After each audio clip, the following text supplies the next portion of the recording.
We are back here again, Naruto Episode 4.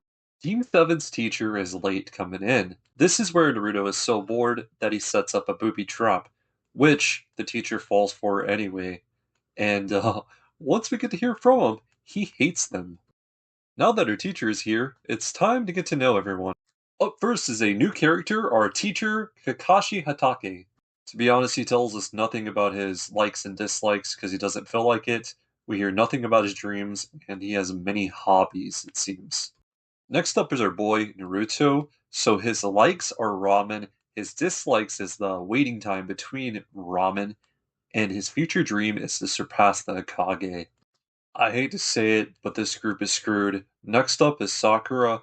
Everything that she likes is Sasuke. Her dream is Sasuke. Everything is Sasuke. And her dislike is Naruto, of course. Lastly is Sasuke Uchiha, which, of course, he doesn't really have anything he likes or dislikes in particular. His dream is definitely where things take a little bit of a darker turn. He wants to restore his clan and kill a certain man. After doing our introductions, this is where Kakashi lets the team know that they're going to be doing a mission tomorrow. Whenever Naruto asks, what type of mission are we going to be sent on? This is where we get to know from Kakashi that it is going to be a survival exercise. Team 7 continues to question this whole survival exercise thing. This is where Kakashi's like, you don't want to know. And whenever he tells them, they are just like, oh man, oh no. Basically, majority of people that take this, they end up failing. Only the people that pass that first exam, they get the opportunity to beginning. And if you don't pass this, well, you're out, you fail. Kakashi ends up dismissing them, and to end it, he tells them not to eat breakfast tomorrow morning, they'll end up throwing up. Early morning before the sun starts shining, this is where Team 7 arrives in the field. It seems lots of time passes, the sun's already out, and Kakashi still hasn't arrived. Finally, this jerk shows up. A timer is set, and we get to learn what the test is going to be. Kakashi tells them to take the bells away from him before noon. Kakashi also adds, those who can't do it don't get lunch either, adding the reason he told them not to eat breakfast is to further punish them through this exercise. I can't forget about the best part, he'll tie them to the pillar and eat the lunch in front of them.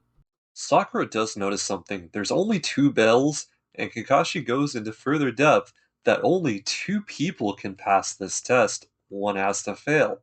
The stakes are high here. You fail, you go back to the academy, come at Kakashi with the intent to kill. He tells them, any instruments you can use. Kakashi was going on about how whenever I say ready, set, go, that we start. Naruto tries to sneak attack him, and man, we get to see how lethal Kakashi is here, first thing. As the survival test is fully underway now, we go to Aruka Sensei having a meeting with the Hokage.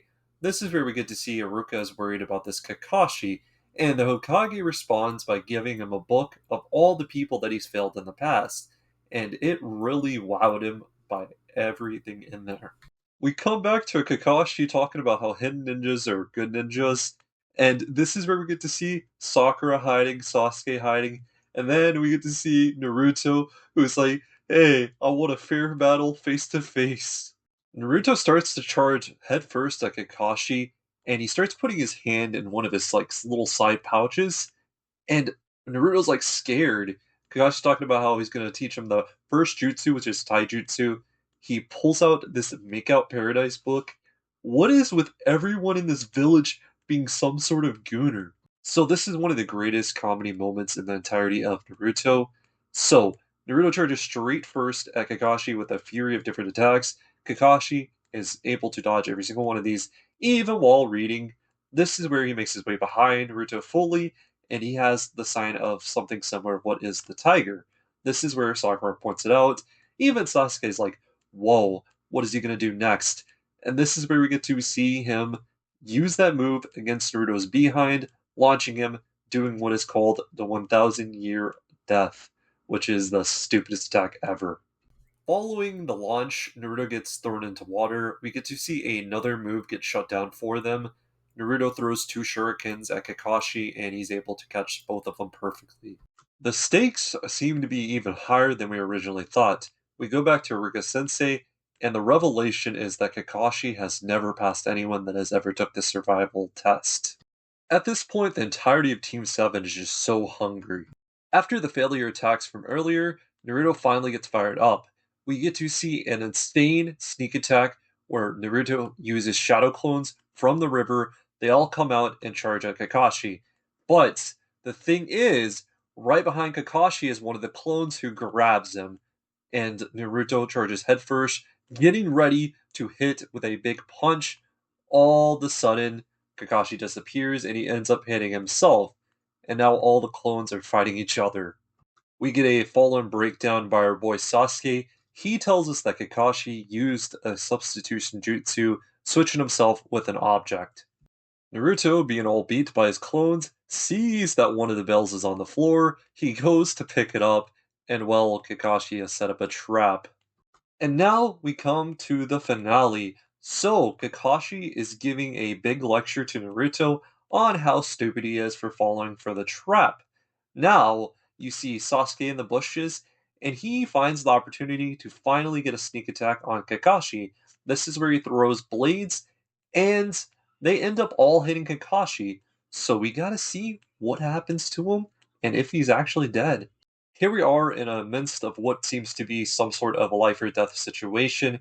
We get to meet a new character in Kakashi, and a little bit of a showcase with his strength along with it. Overall, I find this very enjoyable, and it's really good that they're making this into a sort of two-parter. They kind of finalize it where you're like, oh, what's going to happen next? So you have to watch the next one. My rating is going to be an 8.7. Tell me what you guys' thoughts are on Naruto Episode 4. I hope you stay safe, and until next time, peace out.